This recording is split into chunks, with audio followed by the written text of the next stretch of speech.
सब जनन के भैया दीपक की राम राम। और आज आए हैं अपने मित्र डॉक्टर मुकेश कहते हैं इंदरपुरा में, उनकी बगिया देखा। चलो भैया प्रवेश कर रहे। तो भैया जे लगी है मौसमी। अबे नहीं खुलो यार, सुन तो रुक जा भैया, खोलो आओ एक सेकंड। तो भैया अब आ चुके हैं अपने मुकेश भैया। तो जी बता है अब अपने खेत में काका लगो है और कौन कौन सी वैरायटी के पेड़े हैं। तो मुकेश भैया काका है अपने खेत में। जैसे कि आप देख रहे होंगे ये मिक्स क्रॉपिंग है, जैसे बागवानी के साथ साथ हम फसल भी ले रहे हैं। तो ये हॉर्टिकल्चर का एक बहुत ही अच्छा कॉन्सेप्ट है जिसको इंटीग्रेटेड फार्मिंग कहते हैं।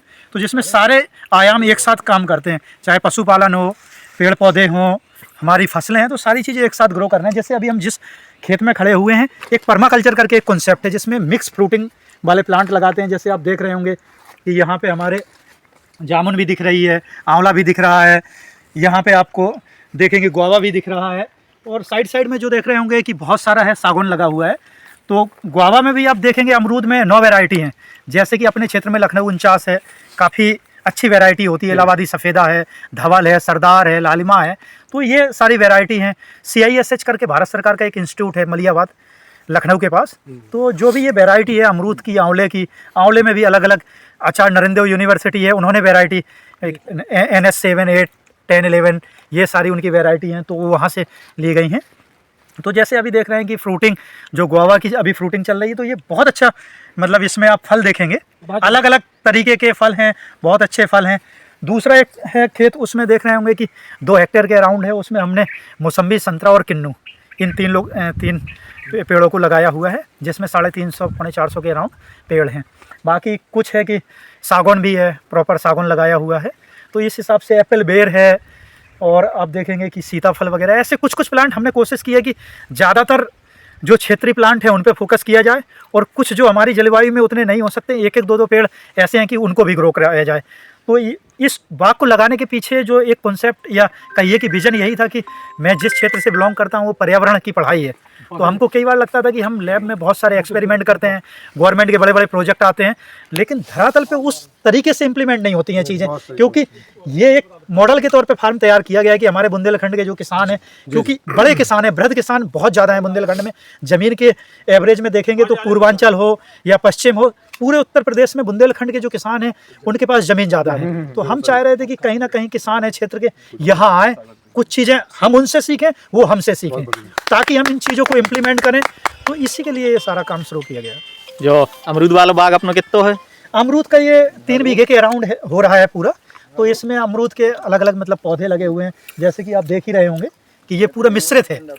और कछु पेड़ तो भैया ऐसे हैं कि फल के मारे में टूट भी गए हैं। हाँ, जैसे कि फल को वजन ज्यादा होगा। जैसे कि आगे आप जाएंगे तो फल काफ़ी ज़्यादा आया था। हमने एक चीज़ और की थी इस बार कि जो बरसात वाला फल आता है उसको हमने तुड़वा दिया था, क्योंकि उसमें कीड़े की प्रॉब्लम बहुत ज़्यादा आती है। और उस फल को तुड़वा देने से जो भी इसका बायोमास है, प्रोडक्शन है, अब जो सर्दियों वाला फल है वो ज़्यादा आया।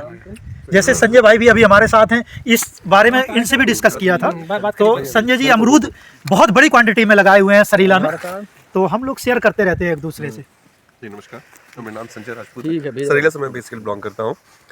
मुकेश जी से मेरे काफ़ी समय, चूँकि मेरा ये ममाना भी है इंदरपुरा, तो काफ़ी समय से हमारा जुड़ाव है। लेकिन ये जो खास तौर से जो हम लोग यहाँ पर बागवानी कर रहे हैं, इसमें लगभग हमें लगता है हम लोगों ने सब एक साथ ही शुरुआत की। लेकिन जब परिचित हो गया, ये भी कर रहे हैं, हम भी कर रहे हैं, फिर हम लोग काफ़ी इसमें डिस्कशन हुआ। सरीला में मैंने 1 हेक्टेयर मेरा आंवले का बगीचा है, और करीब 9 और करीब 12 बीघे मेरा अमरूद का बगीचा है। और कुछ मैंने अभी 100 से 150 पेड़ मेरे आम के हैं, उसमें भी काफ़ी वैरायटीज़ मैंने लगाई। उद्देश्य सिर्फ यही है, जो एकदम जैसे मुकेश भाई ने बोला कि हम लोग एज ए एग्जाम्पल सेट करना चाहते हैं, क्योंकि क्या हम लोग बुंदेलखंड में इतना पिछड़े क्षेत्र से है कि लोगों को इतना एक्सपोजर नहीं है, देखने का नहीं है। हम लोग कोई नई टेक्नोलॉजी लेके आते तो उसको अडॉप्ट नहीं करते हैं। मतलब समस्या ये है, देखेंगे यार, मतलब एक होता है ना, हम लोग यहाँ देखते हैं कि यार पहले कर ले, अरे कहीं ये नुकसान न करे, मतलब उसको हतोत्साही ज़्यादा करते हैं। तो जब वो एक बार पूरा तसल्ली हो जाती है उस दूसरे को देख करके, तब वो नई इनोवेशन या नई तकनीकी को अडॉप्ट करता है। तो हम लोग यही कम से प्रयास कर एटलीस्ट देखें।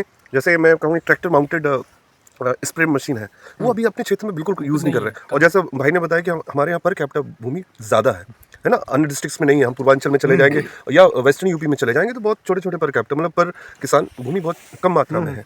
तो हम लोगों के पास इतनी है, हम लोग तो बेटर है जब हमारी ज़्यादा है तो हम मशीन का ज़्यादा प्रयोग करके मतलब हम अपनी कॉस्ट को मिनिमाइज़ कर सकते हैं। तो मैं उस उदाहरण दिया मैंने ट्रैक्टर माउंटेड का, तो उससे आप मात्र 3 लोग इन्वॉल्व होकर के आप देख रहे हैं मजदूरी 400 रुपये पड़ता है एक बंदा जाकर टांग के करता है, टाइम भी लगता है और समय से पूरा नहीं होता। तो हम उसको कर रहे हैं पिछले 6-7 साल से।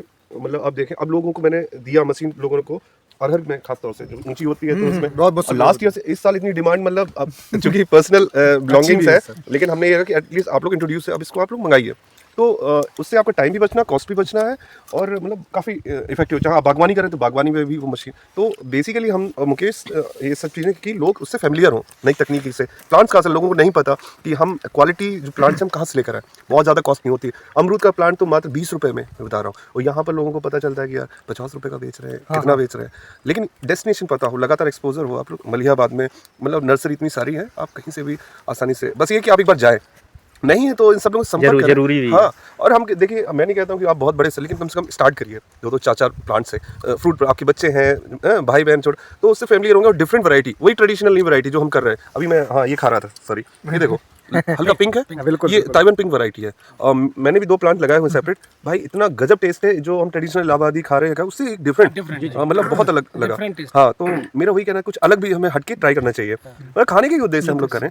तो और फिर बाकी तो देखो, अगर हम स्टडी एस्पेक्ट से देखें तो मतलब एनवायरनमेंट के लिए तो बहुत ही बेहतरीन है।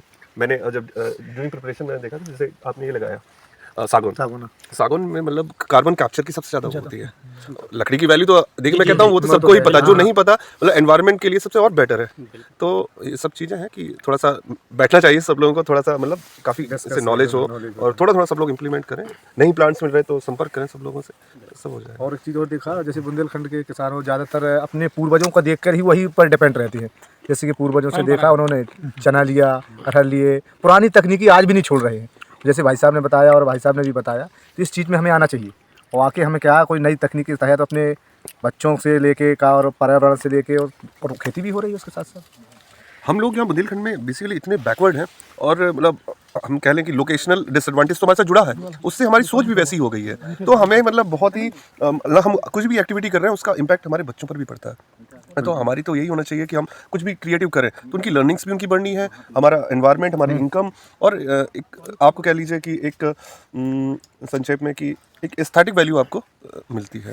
तो मैं तो खेती में ये भी है कि मौसम की मार वगैरह है तो कम से कम एक विकल्प भी है। लेकिन इतनी लैंड है तो उसको थोड़ा थोड़ा अच्छे से मैनेज करें, लोगों से बात करें। लोग झिझक है नई चीज पूछने में, आप देखें गांव में तो अरे यार हम इससे क्यों पूछें, डर नहीं, मतलब कि यार अलग तरीके का सोच है, हम आपसे हम जाना हो जाता लेकिन वो इंटरेस्टेड है उस चीज में, लेकिन वो घूम कर ये हमारी पुराना समस्या है। एक्सपीरियंस, जैसे जब स्टार्टिंग किया था ना तो ये एकदम नई चीज थी, क्योंकि लोगों को भी लगता था जमीन उतनी फर्टाइल नहीं थी।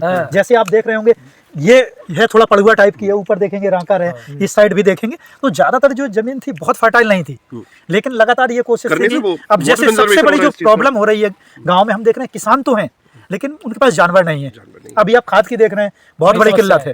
तो कम से कम यदि आप किसानी कर रहे हैं तो मेरा जो मानना है कि यह पशुपालन तो आपको करना ही पड़ेगा, क्योंकि डेयरी ही एक ऐसा उद्यम है जो गरीबी से आप किसानों को बाहर निकाल सकता है। बिल्कुल। तो जैसे अभी देख रहे हैं कि बहुत सारी गांव-गांव में डेयरियां भी आ रही हैं, तो महिलाओं को खास तौर से, क्योंकि महिलाएं, हम किसानी में महिलाओं को काउंट नहीं करते हैं, जबकि देखा जाए ग्रामीण एरिया में काम करने वाली महिला ही हैं, सारा काम वो करती हैं, लेकिन किसानी में उनको इंक्लूड उस तरीके से दर्जा नहीं है। तो यदि ये पशुपालन और डेयरी पे काम होगा तो और जल्दी, जैसे मेरे गांव में अभी अमूल की डेयरी चली है तो बहुत अच्छा रिस्पॉन्स आ रहा है। नहीं, लोग कॉन्शियस हो रहे हैं इसके प्रति कि जो है प्रोडक्शन कम हो रहा है, तो इस तरह से बढ़ाया मैं आपको बता रहा हूँ, सरीला में डेयरी का इतना हालात था, लोग मतलब जो दूध है तो रेट नहीं मिलता था, तो इंटरेस्टेड नहीं थे, धीरे धीरे अपनी भैंस गाय निकाल रहे थे। आज जब से अमूल भी आ गया है और बल्ली ऑलरेडी थी, तो लोगों को अपने दूध का रेट डिसाइड करने का और उसके बारे में सोचा है मुझे मिल रहा है, तो उसी जानवर को उसके खिलाने पिलाने का शेड्यूल और सब कुछ बढ़ गया। मेरा एक रिलेटिव ही है, वो बंदा मतलब सारा दिमाग लगा रहा, कितना दाना देना है, कितना भूसा देना है, सब कुछ, तो उस चीज से उसका फैट परसेंटेज अच्छा निकल रहा है भाई, 72-75 तक वो